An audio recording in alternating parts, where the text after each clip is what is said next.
dapat kain ni.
Maulana. Ya. Ini. Okey.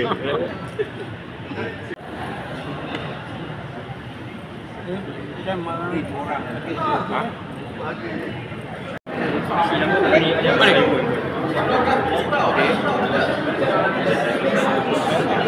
Adalah anak karya surau, jadi mohon setiausaha ataupun pengurusi surau mengesahkan supaya mereka boleh mendaftar.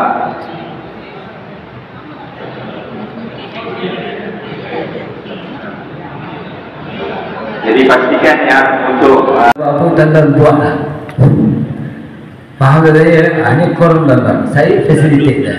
Saya bukan calon yang tak Zimin Saleh. Okey, ini 3 calon nazir yang masa depannya nanti kita serahkan kepada Allah dan juga pejabat agama dalam sesi timantara. Itulah keadaannya. Okey, so nanti akan ada juga temu juga, temu buat oleh pejabat agama 3 calon ni.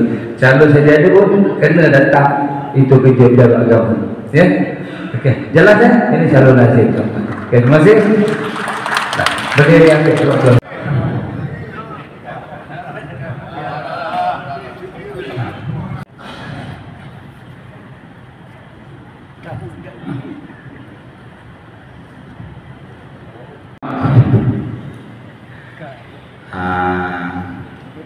Lagi tadi belakang. Lagi tu. Singit. Singit ke sini lah bro.